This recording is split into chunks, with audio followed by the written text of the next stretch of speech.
एक बार फिर स्वागत है दोस्तों आप सभी का अपने YouTube चैनल 1-to-1 क्लासेस में। आप है मेरे साथ यानी कि आपके अपने दोस्त नितेश बजाज के साथ। दोस्तों class 12 economics, pre board exam हो या बोर्ड एग्जाम हो, आएगा वही जो बताएंगे 1-to-1 क्लासेस। दोस्तों आज के इस वीडियो में दोस्तों मैं आपको बताने वाला हूं most important questions, most important topics class 12 economics के लिए। दोस्तों बोर्ड एग्जाम 2023 को दोस्तों आज ही जान लेंगे कि क्या क्या आने वाला है, कितने कितने परसेंट चांसेस है किस किस टॉपिक के आने के। और मुझे पूरा विश्वास है कि जितना मैं आपको बताऊंगा, मुझे पूरा विश्वास है कि 60 to 70% पेपर आपका चाहे प्री बोर्ड का हो चाहे बोर्ड का हो, इन्हीं टॉपिक से कवर होने वाला है, फॉर श्योर होने वाला है। इंग्लिश में भी बताऊंगा और हिंदी वालों को भी बताऊंगा। यार पिछली बार आप लोगों की रिक्वेस्ट बहुत ज्यादा आई थी, इस बार आपको शिकायत का मौका नहीं देंगे। आपकी हर प्रॉब्लम का सॉल्यूशन 1-to-1 क्लासेस। अभी डाउनलोड करिए दोस्तों प्ले स्टोर से हमारी ऐप को। शुरू करते हैं आज के इस सफर को दोस्तों।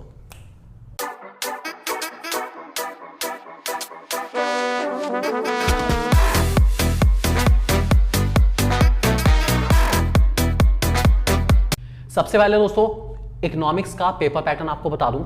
बोर्ड से जो सैंपल पेपर आया था उसमें पेपर पैटर्न जो आप लोगों को मेंशन करा गया वो इस प्रकार है। 1 मार्क के 20 क्वेश्चंस आपको मिलेंगे, जिसमें असर्शन रीजन बेस्ड क्वेश्चन हो सकते हैं, ट्रू फॉल्स बेस्ड क्वेश्चन हो सकते हैं, match the following based question हो सकते हैं, और मल्टीपल चॉइस तो आपको ऑब्वियस सी बात है मिलेंगे, आराम से मिलेंगे, कोई दिक्कत नहीं। इसके अलावा 3 मार्क के 4 क्वेश्चन मिलने वाले हैं आपको, 4 मार्क के 6 क्वेश्चन मिलने वाले हैं आपको, और 6 मार्क के पूरे 4 क्वेश्चन मिलने वाले हैं। टोटल नंबर ऑफ क्वेश्चन जो आपको मिलेंगे दोस्तों वो मिलेंगे 34 क्वेश्चंस, और टोटल वेटेज होने वाली है पेपर की 80 मार्क्स की।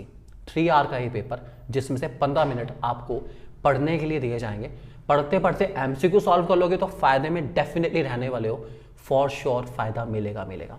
एक चीज और बता दूं, बहुत शानदार सैंपल पेपर्स के लिए दोस्तों आप हमारी ऐप 1-to-1 क्लासेस के ऐप को डाउनलोड कर सकते हैं। अभी डाउनलोड करिए, और बहुत अमेजिंग कंटेंट और अमेजिंग एक्सपीरियंस के लिए आप हमें इंस्टाग्राम पे फॉलो करना चाहें तो फॉलो कर सकते हैं, लिंक आपको डिस्क्रिप्शन में मिल जाएगा दोस्तों। नेक्स्ट बात करते हैं हम लोग। सबसे पहले हमारी बात होगी फर्स्ट यूनिट, जिसका नाम है national income and related aggregates. Syllabus में क्या क्या टॉपिक है वो देख लेते हैं, और फिर जानेंगे मोस्ट इंपॉर्टेंट क्वेश्चंस और बताएंगे क्या क्या आपको करके जाना ही जाना है दोस्तों। सिलेबस में what is macroeconomics, basic concept in macroeconomics, consumption goods, capital goods, final goods, intermediate goods, stock and flow, gross investment and depreciation, circle of law of income, 2 sector model, methods of calculating national income, value added method, product method, expenditure method, income method, ये सारे method करने हैं। इसके अलावा GDP, GNP, ये सारे aggregate आपको पता होने चाहिए जो हैं, और लास्ट जीडीपी एंड वेलफेयर, ये सारा हमारा टॉपिक है जो कि सिलेबस में कवर हो रहा है दोस्तों। मोस्ट इंपॉर्टेंट क्वेश्चन सुन लीजिए। नेशनल इनकम चैप्टर अपने आप में एक जो यूनिट है वो बच्चे को बहुत अच्छे मार्क्स स्कोर कराने की हिम्मत रखता है। मोस्ट इंपॉर्टेंट चैप्टर है। अगर आपको ये चैप्टर बिल्कुल नहीं आता है तो हमारे चैनल में मैक्रो इकोनॉमिक्स की प्लेलिस्ट में इसकी बहुत शानदार वीडियोस अवेलेबल है, और आई एम 102% श्योर, 1 भी नहीं, आई एम 2% श्योर, 102% श्योर कि एक बार वो सारी वीडियोस देखने के बाद आपको इस चैप्टर में प्रॉब्लम आ ही नहीं सकती। एक बार जाके देखो, पूरी प्लेलिस्ट आपके लिए तैयार है। इतनी शानदार नेशनल इनकम की वीडियोस हैं, सब क्लियर हो जाएगा। न्यूमेरिकल से लेकर थ्योरी सब कुछ मिलेगा एक ही जगह पे दोस्तों। फिलहाल इसमें मोस्ट इंपॉर्टेंट क्वेश्चन है पॉजिटिव एंड नेगेटिव एक्सटर्नलिटीज, आपको आना चाहिए, बहुत अच्छा टॉपिक है। लिमिटेशन ऑफ जीडीपी में एक्सटर्नलिटीज वाला टॉपिक, ठीक है, जिसमें खासकर पॉजिटिव नेगेटिव वाला जो है क्वेश्चन है हमारा, उसके आने के चांसेस सबसे ज्यादा रहते हैं, ठीक है। चाहे वो लिमिटेशन ऑफ जीडीपी कह लो, उसमें पॉजिटिव नेगेटिव एक्सटर्नलिटी कह लो, मोस्ट इंपॉर्टेंट टॉपिक था, मोस्ट इंपॉर्टेंट टॉपिक है, मोस्ट इंपॉर्टेंट टॉपिक रहेगा। इसके अलावा real versus nominal measure of GDP, मतलब real GDP versus nominal GDP आपको आना चाहिए। काफी इंपॉर्टेंट क्वेश्चन हो सकता है 3 मार्क के लिए। इसके अलावा कुछ आइडेंटिफिकेशन वाले, मतलब एमसीक्यू के लिए भी आपको बता रहा हूं कि final goods, intermediate goods, consumer goods, capital goods, इनके बेसिस के क्वेश्चन आ सकते हैं आपके एमसीक्यू में, थोड़ा ध्यान रख के चलेंगे, ठीक है। प्रिकॉशंस, किसी भी एक मेथड की प्रिकॉशन आ सकती है, वैल्यू एडेड मेथड की आ सकती है, इनकम मेथड की आ सकती है, एक्सपेंडिचर मेथड की आ सकती है। कुछ कॉमन प्रिकॉशंस कर सकते हैं, वीडियो में देखेंगे आपको पता चल जाएगा, ठीक है। बहुत अच्छे से समझाई गई है, आपको क्लियर हो जाएगी प्रिकॉशन सारी की सारी। इसके अलावा वैल्यू एडेड मेथड और एक्सपेंडिचर मेथड में से न्यूमेरिकल आने के चांसेस सबसे ज्यादा हैं। पिछली बार वाले पेपर में इनकम मेथड, एक्सपेंडिचर मेथड का आया था, इस बार थोड़े से चांसेस वैल्यू एडिड मेथड के फेवर में ज़्यादा हो रहे हैं, मुझे उम्मीद है वैल्यू एडिड मेथड का क्वेश्चन मिलेंगे आपको, ठीक है।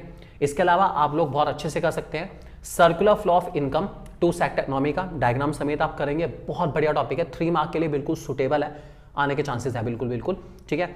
इसके अलावा एक 4 मार्क का क्वेश्चन आपका हो सकता है जिसमें आपसे पूछा जा सकता है विच ऑफ द फॉलोइंग या treatment of following while calculating national income, national income में इन सब चीज़ों को इंक्लूड करा जाता है या एक्सक्लूड करा जाता है, पूछा जा सकता है, ध्यान से चलेंगे, ठीक है। और इसके अलावा दोस्तों प्रॉब्लम ऑफ डबल काउंटिंग आपका 4 मार्क्स से 6 मार्क में आ सकता है, थोड़े से चांसेस हैं कि अगर प्रिकॉशन नहीं आती, आई रिपीट, अगर नेशनल इनकम की प्रिकॉशंस वाला क्वेश्चन नहीं आता है तो problem of double counting 4 number के लिए मोस्ट सुटेबल क्वेश्चन है, बहुत बढ़िया क्वेश्चन है, बहुत अच्छे से करके चलेंगे इसको, ठीक है। इसके अलावा जो लोग हिंदी में इकोनॉमिक्स की तैयारी कर रहे हैं, आपके सामने यहाँ पे सारे के सारे सबसे महत्वपूर्ण प्रश्न डिस्प्ले हो रहे हैं, आप देखना चाहें देख सकते हैं, सकारात्मक व और नकारात्मक भाषाएं, ठीक है, ये सब के सब क्वेश्चन आप लोगों के लिए यहाँ पे लिखे गए हैं ताकि आप लोगों को बार बार उसको कन्वर्ट करने की जरूरत ना पड़े, आप आराम से इन क्वेश्चंस को देख सकते हैं, समझ सकते हैं और इन सारे क्वेश्चंस को बहुत अच्छे से प्रिपेयर कर सकते हैं। जो क्वेश्चन मैंने इंग्लिश में बताए कि कौन कौन से मोस्ट इंपॉर्टेंट है, हिंदी में उन सारे क्वेश्चन की डिटेल हमने देने की कोशिश करी है, हो सकता है थोड़ा बहुत गलत हो भाई, मैं माफी चाहूंगा इसके लिए, लेकिन हमने पूरी कोशिश करी है कि उन सारे क्वेश्चंस को हम लोग हिंदी में भी यहाँ पे लिख पाएं ताकि आप लोगों को प्रॉब्लम बिल्कुल ना आए। मुझे उम्मीद है हमारे एफर्ट्स को आप लोग प्रेस करेंगे और हमारे चैनल को सब्सक्राइब जरूर करेंगे। दोस्तों दूसरे चैप्टर की ओर चलते हैं, चैप्टर का नाम है मनी एंड बैंकिंग, ठीक है, जिसको हम लोग पैसा और बैंकिंग के नाम से भी जानते हैं, ठीक है। इसका सिलेबस है मनी के मीनिंग और फंक्शन, ठीक है, सप्लाई ऑफ मनी जिसमें currency held by public and net demand deposit held by commercial bank आता है, ठीक है, money creation bye commercial bank, उसके बाद सेंट्रल बैंक और उसके फंक्शन सारे के सारे, ये सारा हमारा सिलेबस का टॉपिक है। इंपॉर्टेंट क्वेश्चन सुन लीजिए, फंक्शंस ऑफ मनी, क्योंकि फंक्शन ऑफ मनी टॉपिक इस साल दोबारा से ऐड ऑन हुआ है काफी टाइम के बाद, इस बार इसके आने के चांसेस बहुत ज्यादा है। फंक्शन ऑफ मनी वैसे भी मोस्ट इंपॉर्टेंट टॉपिक में से एक रहा है और इस बार इसके आने के चांसेस कंपैरेटिवली काफी ज्यादा है, तो ध्यान रख के चलेंगे, इसको बहुत बहुत बहुत अच्छे से करना ही करना है, भूलना बिल्कुल भी नहीं है, ठीक है, इस बात को ध्यान रख के चलेंगे। तो फंक्शंस ऑफ मनी आपको पता होना चाहिए। इसके अलावा credit creation bye commercial bank, numerical example इसका आ सकता है दोस्तों, अच्छे से करके चलेंगे। Function of central bank, central bank के क्या क्या कार्य हैं, रिजर्व बैंक ऑफ इंडिया क्या क्या करता है आपको पता होना चाहिए। और क्वालिटेटिव एंड क्वांटिटेटिव इंस्ट्रूमेंट, देखिए क्वालिटेटिव क्वांटिटेटिव इंस्ट्रूमेंट आपको करके जाना ही जाना है, क्योंकि ये टॉपिक हमारे पास पूरी इकोनॉमिक्स की बुक में, मैक्रो की बुक में 3 बार रिपीट होगा। यहां पर आरबीआई के फंक्शन में रिपीट हुआ, एक्सेस डिमांड के मेजर में एग्रीगेट डिमांड वाले चैप्टर में रिपीट हुआ और डेफिशिएंट डिमांड के मेजर में भी रिपीट हुआ, 3 बार है ये, तो इसके आने की सिग्निफिकेंस वैसे भी बढ़ जाती है। और बताऊंगा अभी इसमें कौन कौन से मोस्टली इंपॉर्टेंट है, आपके ओपन मार्केट ऑपरेशन और रिवर्स रेपो रेट के आने के चांसेस सबसे ज्यादा है। इसके अलावा आपको मॉरल सुएशन को भी करके जाना पड़ेगा, ये 3 में से आपको एक मिलने के चांसेस सबसे ज्यादा है, अच्छे से करके जाइएगा। मुझे उम्मीद है आपको समझ आ गया आपको क्या क्या करके जाना है, आराम से कोशिश करी जा रही है कि आपको हर एक डाउट क्लियर करा जाए, मुझे उम्मीद है आपको ये समझ आ गया होगा दोस्तों। इसके अलावा हिंदी में भी आपके सामने लिखे आ रहे हैं दोस्तों, आप देखना चाहें देख सकते हैं। चलिए नेक्स्ट की ओर बढ़ते हैं हम लोग, जिसका नाम है government budget and the economy, सरकारी बजट एवं अर्थव्यवस्था। टॉपिक सिलेबस के हमारे पास है कुछ इस प्रकार, गवर्नमेंट बजट, उसका मीनिंग, ऑब्जेक्टिव्स और कंपोनेंट, क्लासिफिकेशन रिसीट्स का, revenue receipt, capital receipts, classification expenditure का, रेवेन्यू एक्सपेंडिचर, कैपिटल एक्सपेंडिचर। इसके अलावा बैलेंस बजट, सरप्लस बजट और डेफिसिट बजट, ये सब के सब आपको मीनिंग के बेसिस पे तैयार करने हैं और इंप्लीकेशन भी इसकी रीड करेंगे दोस्तों, जिनको हम लोग गवर्नमेंट डेफिसिट कहते हैं। इंपॉर्टेंट टॉपिक जो कि मोस्ट इंपॉर्टेंट है, आने के चांसेस पूरे पूरे हैं, वो सबसे पहला हमारा ऑब्जेक्टिव्स ऑफ गवर्नमेंट बजट, जो कि 3 से 4 मार्क के क्वेश्चन में आपको मिलने के चांसेस पूरे पूरे हैं, पूरे पूरे चांसेस हैं, बहुत बहुत बहुत ज़्यादा इंपॉर्टेंट है।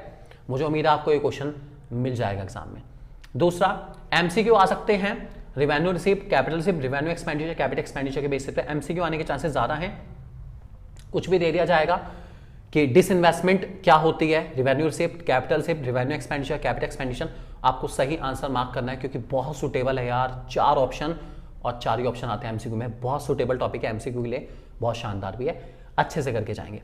इसके अलावा एक डिफरेंस आ सकता है, अगर पेपर थोड़ा सा इजी लेवल का रखा गया तो direct tax versus indirect tax का डिफरेंस आने के चांसेस बढ़ जाते हैं, ध्यान रखेंगे।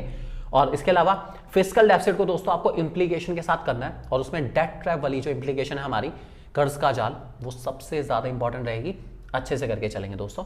हिंदी में भी आपके सामने टॉपिक लिखे आ रहे हैं, आप लोग नोट करना चाहें तो नोट कर सकते हैं, नहीं तो आप स्क्रीनशॉट भी ले सकते हैं, कोई दिक्कत वाली बात नहीं है। कोशिश करी गई है सही सारा का सारा आपके सामने डिस्प्ले करने की जरूर दोस्तों। नेक्स्ट क्वेश्चन, नेक्स्ट चैप्टर का हमारा है determination of income and employment. सबसे इंपॉर्टेंट यूनिट यही है दोस्तों, हमारी पूरे 12 नंबर की यूनिट है यार। ये चैप्टर तो उस चैप्टर में से, अगर नेशनल इनकम और ये चैप्टर हो गया ना तो इंसान वैसे ही पास हो जाएगा आसानी से, बिना किसी दिक्कत के। 2 चैप्टर भी आपको पास करा सकते हैं, एमसीक्यू तो वैसे भी आप गैस भी कर लेते हैं, कोई दिक्कत वाली बात नहीं। इन चैप्टर को बहुत अच्छे से करके चलेंगे।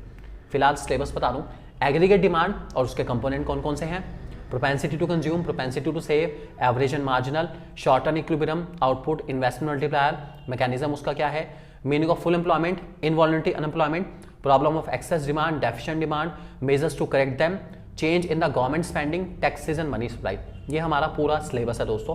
काफ़ी इंपॉर्टेंट चैप्टर में से एक है, काफ़ी शानदार चैप्टर है, बहुत ही लाजवाब। ठीक है, इस चैप्टर का अगर आपको कुछ नहीं आता तो इस चैप्टर का कोर्स बहुत ही लाजवाब वाला न्यूमेरिकल प्लस पूरे चैप्टर की थ्योरी वाला कोर्स हमारी ऐप पे अवेलेबल है, 1-to-1 क्लासेस के ऐप पर। अभी जाके डाउनलोड करिए और बहुत ही नॉमिनल रेट पे आप इस कोर्स को बाय कर सकते हैं, बहुत ही नॉमिनल रेट पे।